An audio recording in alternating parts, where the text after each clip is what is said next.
Sundays. Three very different prayers.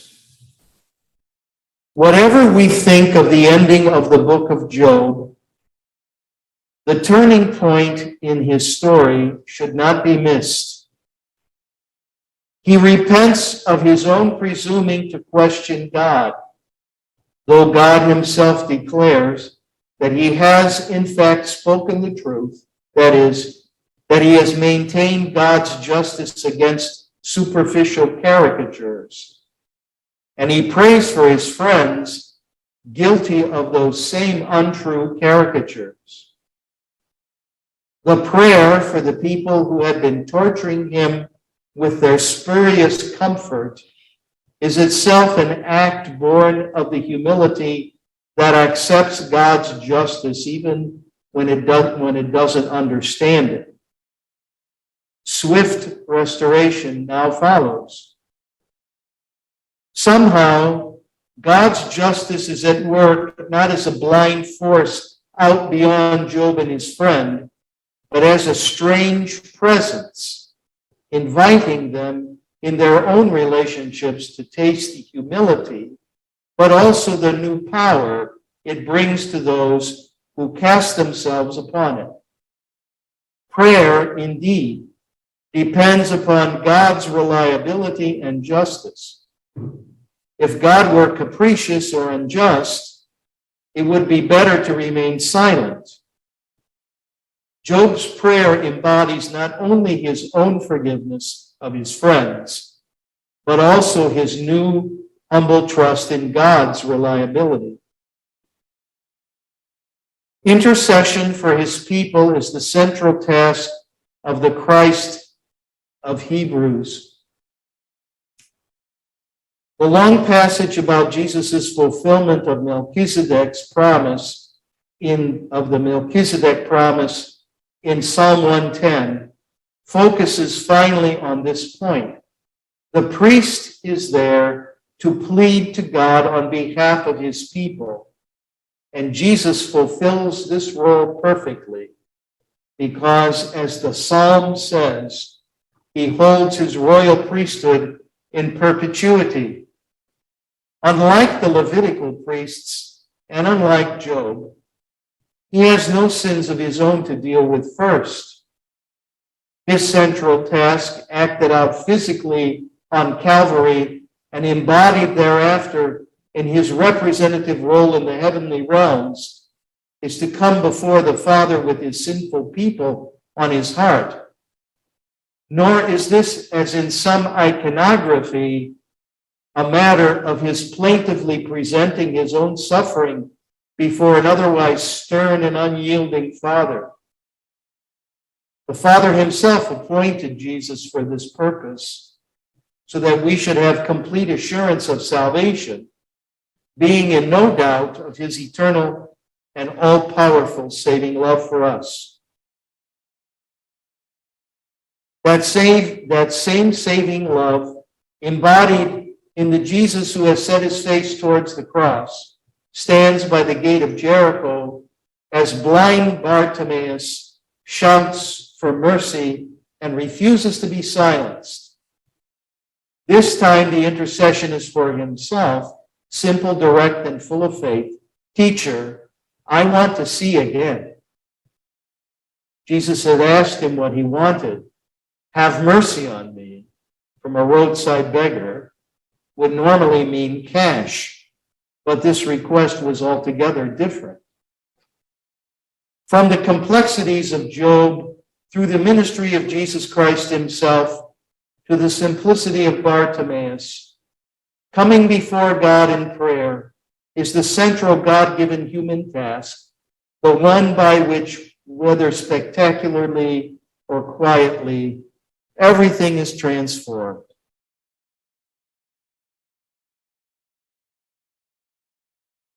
I think we've all been at the place where we have had something we've prayed very hard for, or someone, maybe for a new job, maybe for something for our children, maybe for, peace in the world or for someone's health. And it didn't quite pan out the way we wanted it to. It didn't quite happen. And it would make no sense whatsoever to pray to God for things if God was unreliable, or God was, as it says in the bishop's reflection, capricious, meaning that, 1 minute he's this way, 1 minute he's that way. He's happy this moment, he's sad this moment, he's generous now, he's stingy now, and that kind of thing, that you could never depend on God for anything. As the bishop said, again, prayer indeed depends upon God's reliability and justice. It would be better to remain silent if God were capricious or unjust. And so we have to take into account what Job does today. Job is now responding to God. And in the bulletin, I made sure that to make it a little more understandable, that God's words from last Sunday, from chapter 38, are in italics, so that you understand that this isn't Job necessarily repeating things, but he's speaking about what God had said. And he does forgive his friends who were saying all kinds of things. And as the reflection states, they were just giving a caricature, not the real picture of who God was, because their advice always took into account Job's position, Job's stubbornness, Job's unwillingness to admit that he had sinned, because he hadn't. And so all these things that the people are saying to him that he ought to take into account, that he ought to believe, that he ought to finally fess up to what he had done, that this is just not what's going on. They're giving an image of God that's not true. And so God rewards Job in the end for his insight, as Job has maintained his innocence all along. But it also shows that Job has grown in understanding that he can put prayers to God. He can ask things of God. And maybe there are going to be things that he can't receive an answer for, because either they're too much for a human being to understand, or they're just not in God's will for the moment. And I think that's really where I've been, kind of concentrating my attention with my wife's sickness. And that as she's gone through different stages of things, I know that there have been all kinds of people, including yourselves, that have been praying for her and praying for her health and praying for me too, but especially praying for Linda. And I was beginning to feel like this was not really going in the way that I was hoping it would go at one point last week. I was really beginning to think that things were going from bad to worse. And so I was, having my own moments of doubt of whether it made any sense to continue to pray or not, because it looked like things were just unraveling. But I know that God is reliable, and I know that God is faithful, and I know that God isn't capricious. And as a priest friend of mine reminded me a week ago today, prayer is never wasted. Even if it wasn't God's will that Linda would benefit from those prayers, someone else might. And of course, that's all in under God's control anyway. So prayer is never wasted. But as it turned out, particularly at the end of this past week, when she had surgery to insert a trach tube into her throat for her breathing, and they removed the ventilator that had gone down her throat completely. And then also they inserted a tube into her stomach for feeding. And when they did that on Friday afternoon, I wasn't convinced that it was going to have a very good result. But yesterday, I was amazed. I was amazed at how attentive she was, how much she seemed to focus on what was going on, even though she could only do it for a couple of minutes before she would fall back to sleep. But she was being given pain medication for those 2 surgical procedures, and she had a lot of pain, as she expressed it to the nurse when she was asked. But I share that with you because there's not only more hope right now, but it really seemed to me that between what the medical people could do, that prayer also did something. Because it was really almost a miraculous change over a day or so. From what looked to be getting close to the end to being, full of hope for moving on to the next stage. And I'll say just a couple more things in the announcements about that, since some of you do have questions. But I just was impressed thinking about how God answers prayer, and sometimes how the answer to prayer seems like it's not going to come, at least not the way we want it to come. And then all of a sudden, there it is. And again, prayer depends upon God's reliability and justice. If God were capricious or unjust, it would be better to remain silent. Job's prayer embodies not only his own forgiveness of his friends, but also his new humble trust in God's reliability. And as the bishop said in his reflection, Jesus, in the letter to the Hebrews, Jesus is seen as the great high priest who continues to make intercession for us in the here and now. That Jesus is among us, but Jesus is also in heaven, making intercession for all his people. We can ask him, and he asks the Father for us. We never have to be afraid of him not listening to what we have to say. He is God, after all. And so he knows us better than we know ourselves. He knows what we need better than we know ourselves. And that's why sometimes the response is not what we were hoping for.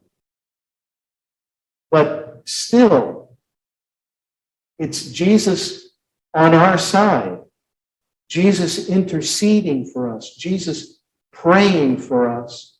Jesus calling us and leading us and guiding us and feeding us and forgiving us over and over and over again, so that we go in the right path, so that we achieve the goal, which is the everlasting life with God. And see, Bartimaeus in the gospel today was a man who probably at one point in his life did have vision, but lost his sight. And he probably experienced a great reversal of fortune in his life too, from perhaps having, his own place to live and a way of earning a living, to losing all that when he went blind, and then be reduced to begging by the roadside. But he was able to see something that even the apostles couldn't see, because you may recall that a couple of weeks ago in the gospel, you had James and John come to Jesus. And James and John say that they want to talk to him, and the Lord uses the same phrase as he uses for Bartimaeus. He says, "What do you want me to do for you?" And they said, "We want to be on your right and on your left in your kingdom." And then Jesus has to, instruct them about what they're asking. But now Bartimaeus comes, and he comes with this request, "Master, or my teacher, I want to see again." And so Jesus tells him, "Your faith has been your salvation. Go now." And he sees. Now, when Bartimaeus is finally told that he can go up and talk to Jesus, he throws his cloak aside. Any beggar who had a cloak was expecting people, when they would pass by, they would ask for mercy from the passerby, that the passerby would throw some coins into that cloak. So that was a bank, it was a cloak, it was a tent. It was, in a sense, it was also like a dish if that person had food on it. So it was really symbolic of the person's life. And here's Bartimaeus trusting that Christ is reliable, that what he had heard about him was true. And so he can throw aside his cloak. Maybe money was in that cloak and it goes flying all over the place. But he goes up to Jesus and he couldn't care less about that. He's there and he asks, and Jesus gives him that. And not only that, but then he follows Jesus on the way, which means that he's now in the process of becoming a disciple, that his life was so changed. He saw what those other two apostles couldn't see. He saw what Jesus had really come to do and who Jesus really was. And maybe had insight into how his death and resurrection were going to make it possible for people generations later, like ourselves, to know God's healing and strength and power and forgiveness and mercy. And so we are here this morning because we believe that the Lord is worthy of our trust. We trust that what we pray for is heard. And we hope in that prayer that what we pray for will come to pass. There are lots of kinds of prayer, praise and adoration and thanksgiving. But petition is probably the prayer that we're most familiar with, because we always have plenty to ask for. And the Lord is there to hear us and to grant according to his will whatever it is that we have been asking for. Again, according to his will and not our own.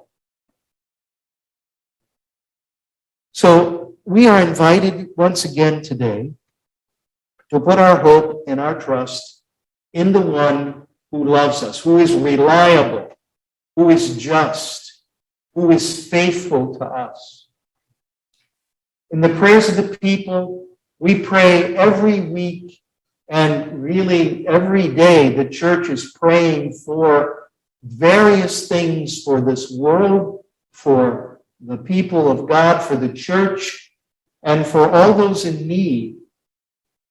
We do that every day. Some people would say, why do you bother, since nothing changes or nothing is easily changed? But we do, because we believe, and we persist in that belief.